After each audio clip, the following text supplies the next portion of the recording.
हाँ, एक दिन बगदाद के खलीफा ने अपने मुख्य वजीर को बुलाकर कहा, हे वजीर, अगर बड़े पीर हजरत अब्दुल कादिर जिलानी रहमतुल्लाही मुझे कोई अद्भुत करामात दिखा सकते हैं तो मैं बड़े पीर हजरत अब्दुल कादिर जिलानी रहमतुल्लाही के पास मुरिद बनकर उनकी सेवा करने की पूरी कोशिश करूंगा।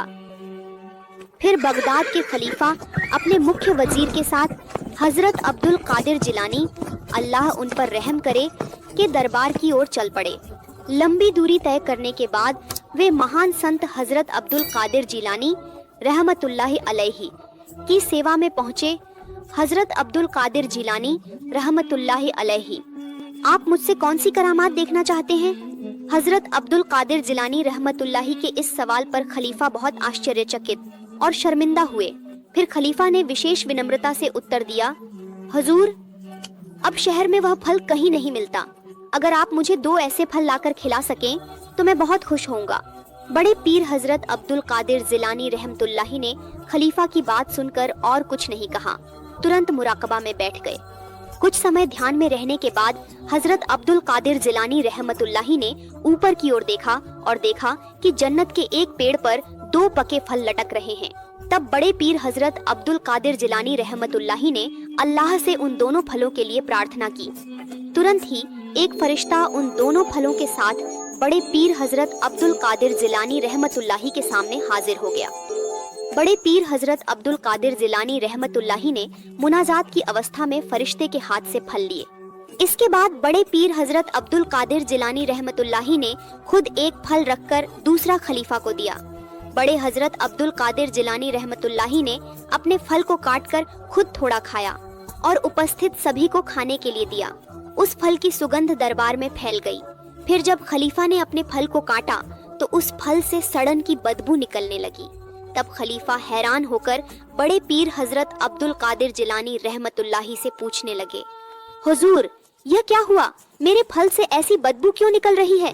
तब बड़े हजरत अब्दुल कादिर जिलानी रहमतुल्लाही ने कहा, हे अमीरुल मोमिनीन, ये बदबू हाथ के जहर के संपर्क में आने से है। आपकी नीयत सही नहीं है। इसके अलावा आपके कर्मों के फल स्वरूप भी यह बदबूदार हो गया है। आप एक शक्तिशाली खलीफा हैं। दया, न्याय और दान खैर आपके मुख्य कार्य होने चाहिए, लेकिन आप उन सभी कार्यों के प्रति लापरवाह हैं। अगर आप अल्लाह के रसूल के निर्धारित आदेश के अनुसार शासन प्रणाली चलाते तो आपका फल भी जन्नत के फलों की तरह सुगंधित होता। जन्नत के निवासियों का वह भोजन आप बिना अच्छे काम किए जन्नत के फल पाने की उम्मीद कैसे कर सकते हैं? हजरत अब्दुल कादिर जिलानी रहमतुल्लाही ने यह अप्रिय लेकिन जलती हुई सच्चाई सुनकर खलीफा किसी भी तरह से नाराज नहीं हुए, बल्कि मन ही मन शर्मिंदा होकर उन्होंने अब्दुल कादिर जिलानी रहमतुल्लाही के पास बर्बरता के लिए तौबा की और उन्होंने यथासंभव अच्छे रास्ते पर चलने का वादा करके वहां से विदा ले ली। एक दिन 2 आदमी धर्म और पैगंबर के बारे में बहस कर रहे थे। उनमें से एक ईसाई था और दूसरा मुसलमान था। मुस्लिम व्यक्ति ने कहा, हमारा धर्म ही एकमात्र सच्चा धर्म है और हमारे पैगंबर अंतिम और महानतम पैगंबर हैं। अंतिम पैगंबर, क्योंकि हमारा पैगंबर वह व्यक्ति है जो सभी पैगंबरों और दूतों का नेता है, जो ब्रह्मांड के महान भगवान अल्लाह के बिना पैदा ही नहीं होता। उन्होंने पेड़, पहाड़, चांद, सूरज, ग्रह, तारे आदि कुछ भी नहीं बनाया। उनका शीर्षक रहमतुल लिल आलमीन है। किसी भी पैगंबर की तुलना हजरत मोहम्मद, उन पर शांति हो, से नहीं की जा सकती और किसी भी अन्य धर्म की तुलना उनके द्वारा प्रचारित इस्लाम धर्म से नहीं की जा सकती। हम उस महान पैगंबर के अनुयायी हैं जो मेराज की रात को अल्लाह के सिंहासन पर विराजमान हुए और सारे संसार के पालनहार अल्लाह से सीधे बात की।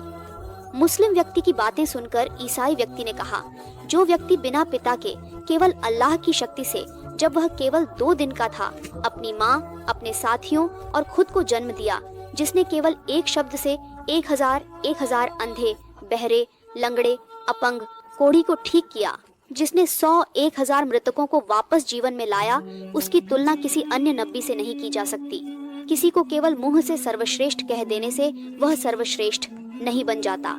उचित प्रमाण की आवश्यकता है। उचित प्रमाण की आवश्यकता है।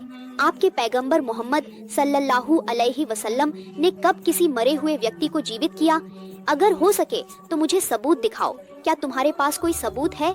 मुस्लिम व्यक्ति को ईसाई व्यक्ति के साथ बहस में कोई लाभ नहीं मिल सका, क्योंकि मुसलमान व्यक्ति पवित्र पैगंबर मोहम्मद सल्लल्लाहु अलैहि वसल्लम के बारे में कुछ भी विशेष नहीं जानता था। विशेषकर मुस्लिम व्यक्ति ईसाई व्यक्ति की तरह तर्क वितर्क में उतना कुशल नहीं था। इस बीच ईसाई व्यक्ति बहुत विद्वान था। काफी समय तक दोनों बहस करते रहे और मुसलमान व्यक्ति बहस में लगभग हारने की स्थिति में आ गया। ठीक उसी समय वह बड़े पीर हजरत अब्दुल कादिर जिलानी रहमतुल्लाह अलैहि थे, जो उस रास्ते से चल रहे थे। बड़े पीर हजरत अब्दुल कादिर जिलानी रहमतुल्लाह अलैहि ने उनकी बहस सुनी और मुसलमान व्यक्ति के हारने की स्थिति देखकर वहां खड़े होकर ईसाई व्यक्ति से कहा, हे हमारे अंतिम नबी हजरत मोहम्मद सल्लल्लाहु अलैहि वसल्लम में इतनी खासियत है कि अगर दुनिया के सभी नबियों की खासियतों को एकत्र किया जाए तो भी हजरत मोहम्मद सल्लल्लाहु अलैहि वसल्लम की खासियत के बराबर नहीं होगा।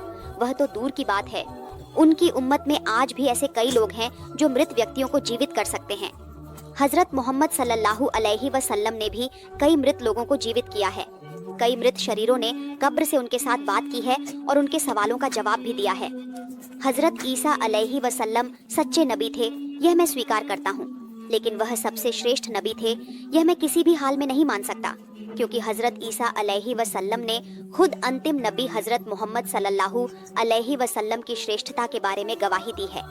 मैं तो अंतिम नबी का एक उम्मती मात्र हूँ। मैं भी मृत व्यक्ति को कुछ समय के लिए पुनः जीवित कर उसके साथ बात कर सकता हूँ। सुनो, क्या तुम्हारे ईसाइयों में ऐसा कोई व्यक्ति अभी भी मौजूद है जो मृत व्यक्ति को पुनर्जीवित कर सके?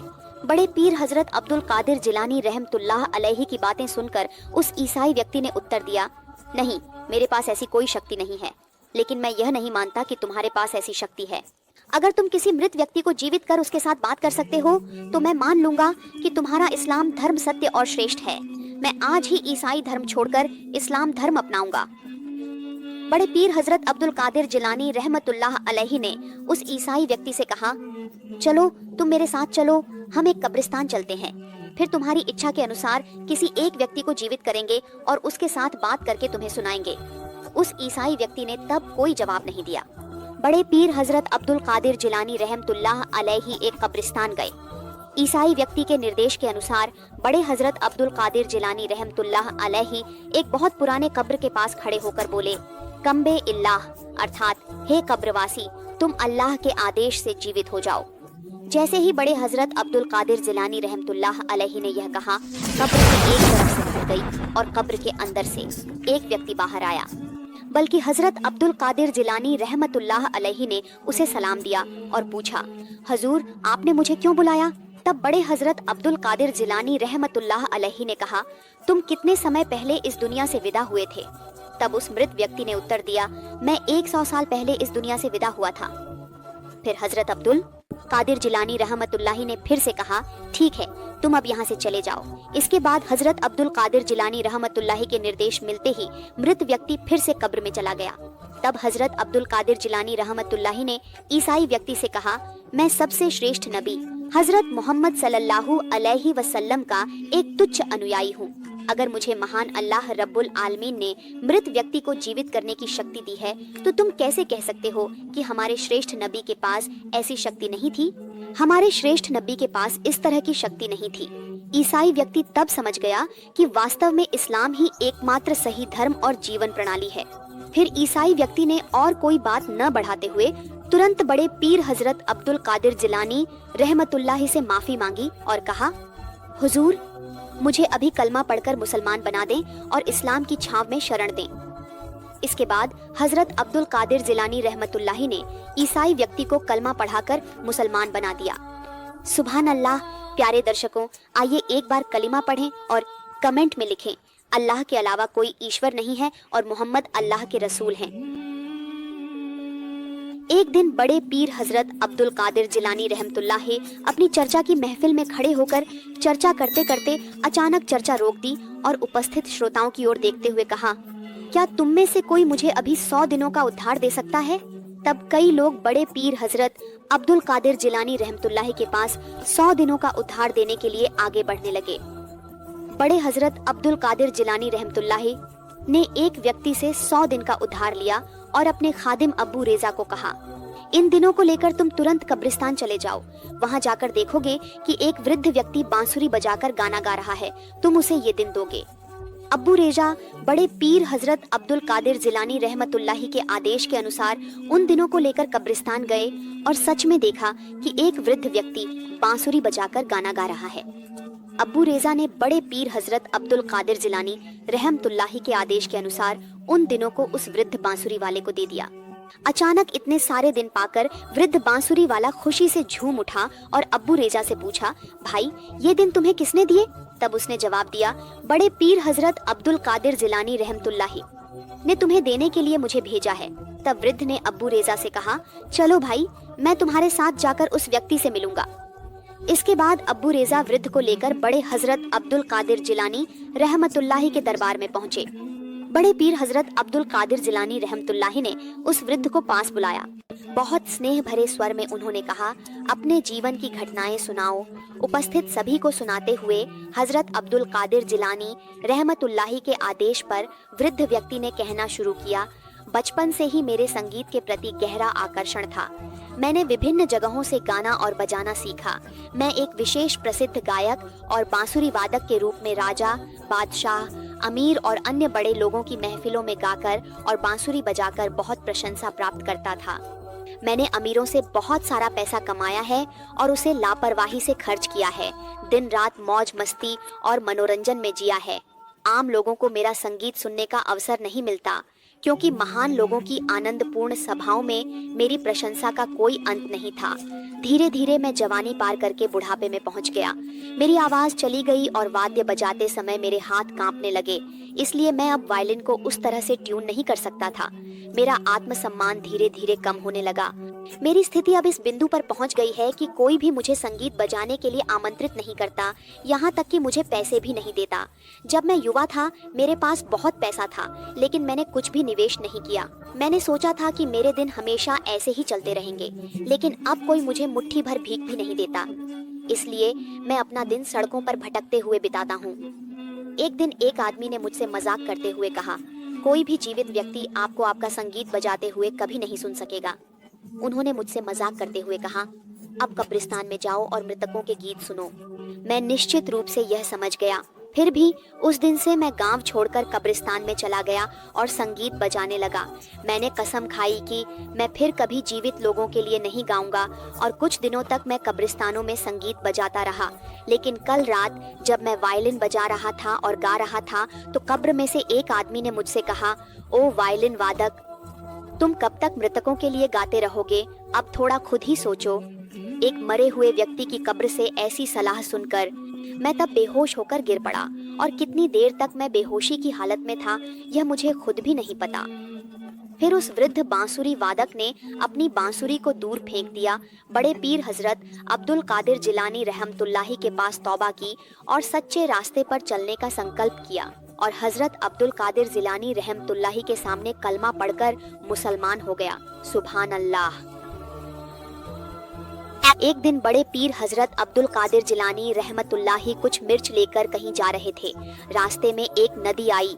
तब बड़े पीर हजरत अब्दुल कादिर जिलानी रहमतुल्लाही पानी पर चलकर नदी पार करने लगे, लेकिन मुड़ीगंगा नदी पार करने में साहस नहीं आया। उन्होंने खत्म नहीं किया, इसलिए वे नदी के किनारे खड़े रहे। बड़े पीर हजरत अब्दुल कादिर जिलानी रहमतुल्लाही ने तब उनसे कहा, मेरे साथ आओ, कोई डर नहीं है। हिम्मत पाकर वे तब बड़े पीर हजरत अब्दुल कादिर जिलानी रहमतुल्लाही के पीछे पीछे चलकर नदी पार कर गए। एक और दिन बड़े पीर हजरत अब्दुल कादिर जिलानी रहमतुल्लाही ने एक मोरी के पानी पर चलने की कोशिश की, लेकिन वह चल नहीं पाए। तब वह बड़े पीर हजरत अब्दुल कादिर जिलानी रहमतुल्लाही के पास गए और कहा, हजूर, हम आपके साथ पानी पर चलकर गए, लेकिन हमारे किसी के पैर नहीं भीगे। हम तो पानी के नीचे नहीं डूबे। आज मैं अकेला नदी पार करना चाहता था, लेकिन मैं ऐसा नहीं कर सका। हुजूर का रहस्य क्या है, बताइए। तब बड़े पीर हजरत अब्दुल कादिर जिलानी रहमतुल्लाही ने कहा, हे बेटे, जान लो कि अल्लाह के प्रेम में दीवाने लोग आसानी से नदी पार कर सकते हैं, क्योंकि वह जमीन पर चल रहा है, वह पानी पर चल रहा है, उसे इसका एहसास नहीं होता, क्योंकि उस समय वह अल्लाह के विचारों में व्यस्त रहता है। इस दुनिया की नदी को पार करने की योग्यता हासिल करने के लिए पहले कुछ आध्यात्मिक नदियों को पार करने की आदत डालनी होती है। वे नदियां हैं आसक्ति नदी, विषाद नदी की उपनदी, उदासीन नदी, बिछड़ने की नदी और विपत्ति। यदि आप इन नदियों को पार करने में सक्षम हो जाते हैं तो आप दुनिया की किसी भी नदी के पानी पर आसानी से चल सकते हैं। जो व्यक्ति निडर होकर नाव में चलता है वह आसक्ति नदी पार करके मुक्ति के किनारे पहुंचता है। जो धैर्य की नाव में चलता है वह लोभ नदी पार करके बैराज के किनारे पहुंचता है। जो संतोष की नाव में चलता है वह विषाद नदी पार करके शांति के किनारे पहुंचता है। इसलिए जो व्यक्ति उदासीन नदी पार करके प्रेम की भूमि में विचरण करता है वह सहिष्णुता की नाव में चलकर विपत्ति के सागर को पार करके अब पक्षी भूमि में विचरण करता है और अपने मित्र से मिलता है। और वह मित्र हैं महान अल्लाह रब्बुल आलमीन।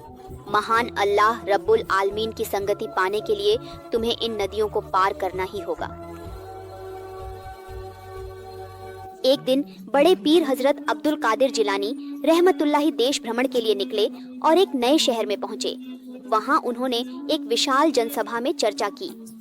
हजरत अब्दुल कादिर जिलानी रहमतुल्लाही की चर्चा सुनकर श्रोतागण इतने प्रभावित हुए कि हर दिन अनगिनत लोग आकर बड़े पीर हजरत अब्दुल कादिर जिलानी रहमतुल्लाही के पास मेल मिलाप के जरिए दीक्षा लेने लगे।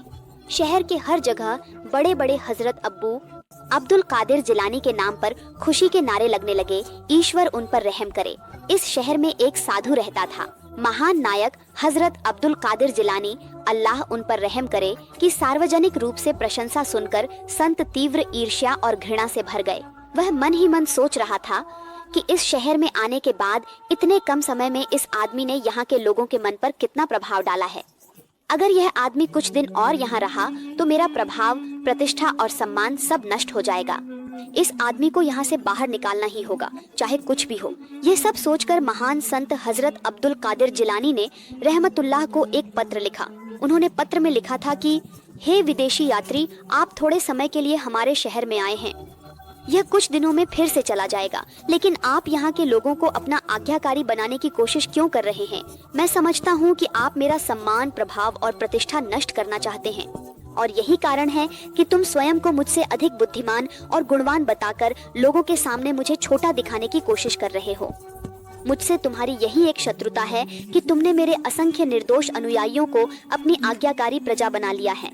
मैंने अभी तक तुम्हें कुछ नहीं बताया है, लेकिन अब मैं समझ रहा हूँ कि इस स्थिति में मैं अब और चुप नहीं रह सकता। इसलिए मैं आपको इस पत्र के माध्यम से चेतावनी दे रहा हूँ कि यदि आप अपनी भलाई चाहते हैं तो यथाशीघ्र हमारे शहर को छोड़कर कहीं और चले जाएं। अन्यथा सम्मान खत्म हो जाएगा, जीवन लेना कठिन हो जाएगा। महान संत हजरत अब्दुल कादिर जिलानी संत द्वारा लिखे गए पत्र को पढ़कर बहुत आश्चर्यचकित हुए। उन्होंने सोचा और कहा, कोई व्यक्ति मुझे इतनी असभ्य भाषा में पत्र लिख सकता है मानो वह मेरा मुखपत्र हो। वह आदमी अवश्य ही पाखंडी होगा। बल्कि हजरत अब्दुल कादिर जिलानी अल्लाह उन पर रहम करे ने संत के प्रति कोई गुस्सा व्यक्त किए बिना उनके पत्र का जवाब दिया। आसमान और धरती में जो कुछ भी हुआ है सबका मालिक केवल महान अल्लाह रब्बुल आलमीन है। इस दुनिया में मैं भी जैसे कुछ दिनों के लिए मुसाफिर हूँ, तुम भी उसी तरह कुछ दिनों के लिए मुसाफिर हो। यहाँ कोई भी हमेशा के लिए नहीं रहेगा। केवल महान अल्लाह के अलावा यहाँ किसी और का कोई मालिकाना नहीं है। जब किसी का समय पूरा होगा उसे तभी यहाँ से विदा लेना होगा। कौन कब यहाँ से जाएगा ये कोई नहीं बता सकता। अल्लाह रब्बुल आलमीन ने पाक कलाम में घोषणा की है, जब मृत्यु आएगी तो एक सांस छोड़ने का भी समय नहीं मिलेगा, प्राण निकल जाएगा। अब्दुल कादिर जिलानी रहमतुल्लाह ने यह लिखकर एक व्यक्ति के माध्यम से उस दरवेश के पास पत्र पहुंचा दिया। जैसे ही दरवेश ने पत्र पढ़ा उसी समय मलाकुल मौत उसके पास आ गया। वह कवच करके चले गए। धन, प्रतिष्ठा, मान सम्मान सब कुछ रह गया। क्षणिक जीवन लेकर किस बात का इतना अहंकार। महान अल्लाह रब्बुल आलमीन हमें सही तरीके से चलने की तौफीक दे। आमीन।